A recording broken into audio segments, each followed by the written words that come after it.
Welcome Capricorn to your in-depth monthly forecast for November 2025. I'm going to share with you some of the key strands to look out for this month to begin with. Then on screen your event chart. As we come into the month, the event chart always provides a powerful insight and backdrop energy for the whole period. I'll then go through all the key influences in detail to give you a clear picture of what to look forward to in terms of your ascendant, sun or the moon. I'm astrologer Patrick Arundell. Thank you so much for joining me. If you've yet to subscribe to the channel, just to say over 50% of people who regularly watch my videos, according to YouTube, are not subscribers. If that's you, please help the channel to continue to thrive and do so now. Please also click or tap the bell notification symbol. My year 2026 Capricorn deep dive forecast is now live. Please see the link below for more. You can watch that and gain some insights about what to look forward to in the new year. So as you come into this month, Capricorn, your ruler Saturn is entering its 5th month in retrograde, and it will end that retrograde on the 28th, and it's in a part of your horoscope to do with how you express yourself, how you say things, how you think, but also it can be around your ideas and belief systems. But of course, when Saturn first went into the retrograde, it was still in Aries, part of your chart to do with your home, emotion and family. Saturn can, of course, give you that unique self-discipline and approach to situations in a very patient and persistent way. But through that journey from the 25th of May through to the 1st of September in the sign of Aries, that was quite testing, but particularly from the 11th of July, the retrograde in that 4th house. Since then, Saturn has been in retrograde in the part of your chart to do with the way you convey ideas. It may be to do with your beliefs. It can be to do with technology. It may be to do with relationships with siblings, neighbours, people in your community. And of course, Saturn always gives us opportunities. So even when he's retracing his steps, which can slow things down, create frustration, it can feel like we're walking through a field of glue, but all the time he's kind of pushing us to refine, show more self-discipline.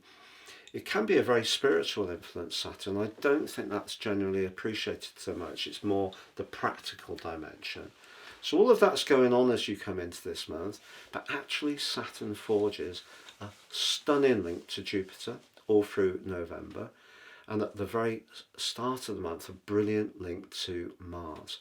Where you're collaborating with people and thinking about your long-term future, Mars, where you can connect in a way where there's a generosity of spirit, Jupiter in your sector of relating, and where you can convey your ideas in a structured, meaningful and sincere way, those three players are all aligning very helpfully for you at the start of this month, including Neptune in your 3rd house as well, which can add imagination and flair.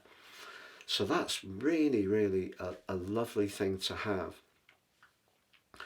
But as we come into the month, we need to be mindful of the other planetary interactions, which I'll share with the event chart shortly. But just the big takeouts of this month: Jupiter will be going retrograde. Mercury just before is going retrograde. Saturn going direct. But we also have Uranus inverting back into your sister Earth sign of Taurus. So a lot going on, and the main thrust of the energy for you is the 3rd house, the Piscean energy, how you think, convey ideas, your connections to people. The 11th house, your long-term plan, your collaborations, your higher purpose, but also there's a developing energy in the 12th house, which is much more to do with deep work, perhaps at times withdrawing a little bit, diving deep within ourselves, trying to understand what needs healing, what we need to release. But it can also be where we have connection to people from our past, but also where we bring things to a conclusion. So that's the big themes of this month. So just before I share your chart on the screen at the start of the month, if you've yet to order your unique personal forecast for year 2026, you can do so now and get the rest of this year free. You'll also get your life roadmap reports, which gives searing insights into the patterns that are played out in your life journey so far, and how you can use a greater knowledge of that to steer your future moves along with those forecast transits. And you'll get your free gift of your general love and Chinese and Indian written forecasts for the year ahead, but the overall package is 30% off. Please see below for more. On the screen now is the event chart. So there's Saturn, your ruler, in house 3, pretty close to Neptune, but you can see it just under 26 degrees, all but 13 minutes, and that link to Mars, that's terrific, because if we think about it, Saturn provides a certain amount of resistance, but it also brings sensibility and wisdom to the occasion. Mars can be very much about action, and the sign of Scorpio about desire. And then we look at the position of Jupiter, just a tad under 25 degrees. So that's the ground water trine. So a ground water trine is about being in touch with our feelings, but the host for you are all in air houses. 3, quick communication. 7, relating to others. 11, collaboration and the network. And also our future plan. So that's really intriguing. That's what you bring into this month. But look at the position of Venus. We always need to be conscious of the planet or position in terms of angles that's right at the top of the chart. So Venus is in your 10th house, and Venus can be very charming. It's domiciled in Libra. But look at the angle to Saturn. It's saying that your connections with people, particularly through your work or professional aspirations, you can definitely use charisma and people power and diplomacy to a great effect, but it needs to work because of the role of Saturn. So how you say things is going to be important. Choosing your words carefully, very important. Now, if you look at the position of Mercury, that's in the 12th house. Mercury in the 12th house, and also is in its detriment in Sagittarius, can bring up a sense of restriction, of not quite finding our voice, or feeling muted, or maybe looking deep within ourselves. But look at the position of Uranus in the 6th house. Now, obviously, it's going to invert back into house 5, which is actually very exciting. But maybe you've wanted to reform something during the journey that Uranus has had through Gemini, which is entirely understandable. And because of the link to Pluto, which is still there at the start of this month, you may have been engaging with very innovative and fresh approaches. And Mercury's joining in with that in a potentially positive way. But I think Mercury in the 12th house can stir our subconscious. Pluto in the 2nd is making you more aware of your desire for an improvement to how you feel about your personal value, but it can be about everyday money. But more valuably, because that is a challenge in opposition with Mercury and Uranus, which can make you feel on edge and a bit stressed, I feel. There is a very harmonious link between the Sun and the Moon. So if you do choose your words well, you do link with people who have a similar credo as you, and your values align, some very positive conversations can unfold at the start of the month. So by the 4th, so we're now going into the detail, Mars moves into your 12th house, and that can be quite tricky. So over the next 6 or 7 weeks, Mars, which can be about action, desire, thrust, assertion, impatience, but also anger, is going through a very deeply psychological arena, the 12th house. And of course Sagittarius is a flexing, mutable player, and it's fiery. you may find at times your emotions are a bit up and down during those weeks. So on the 5th we have a full moon, and the moon is in Taurus, which of course shares your earth triplicity.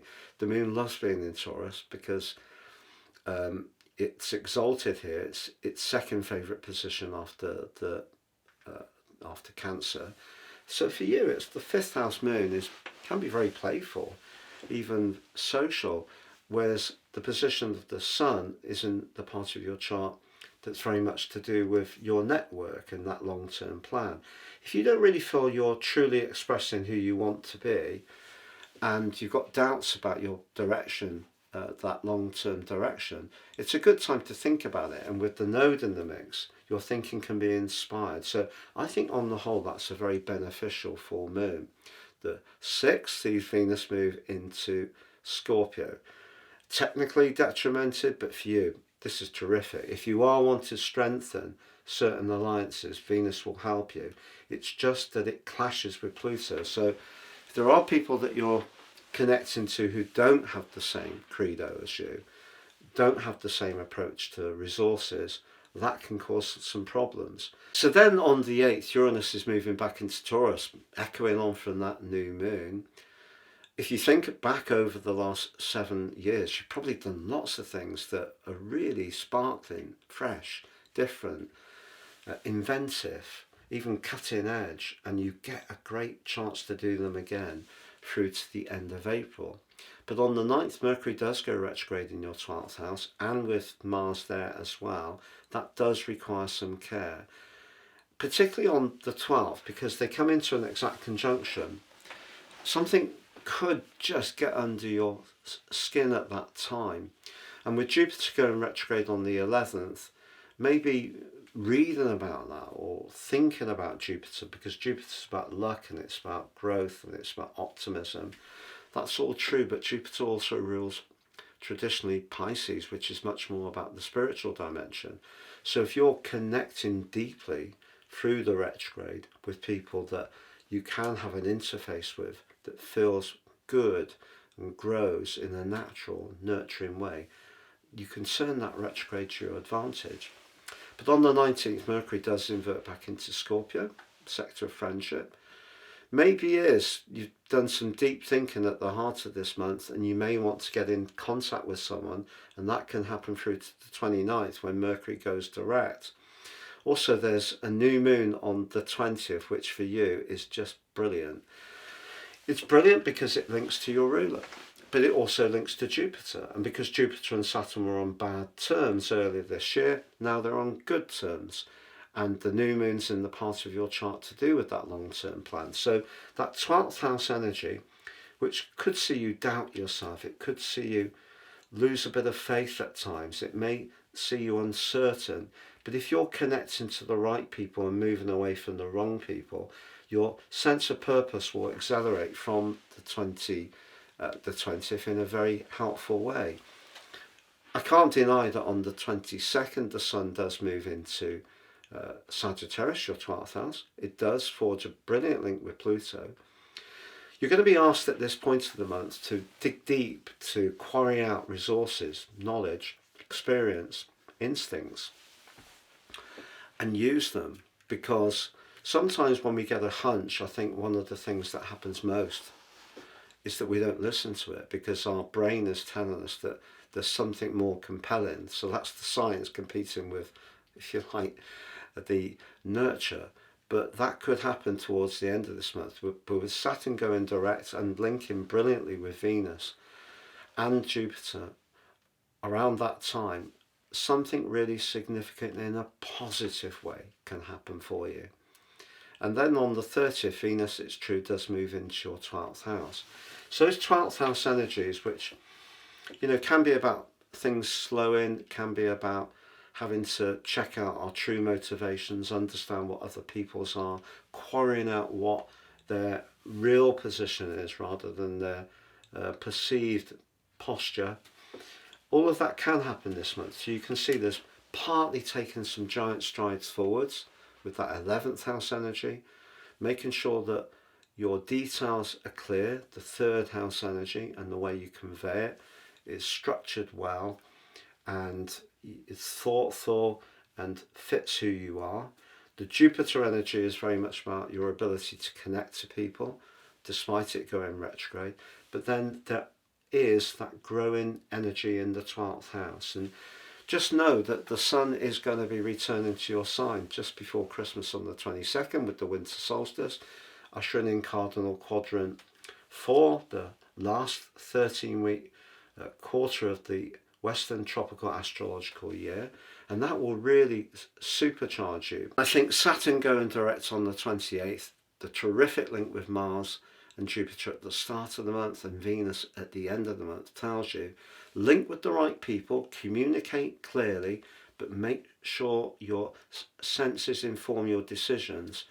And if you do need to take some time out to retreat, rest, recuperate, and just recharge at moments through this month, or revisit old wounds, do so, because it can prove to be extremely valuable future forwards. Please check out your year 2026 forecast, Capricorn, underneath this video. Have a great November, all the best, and goodbye.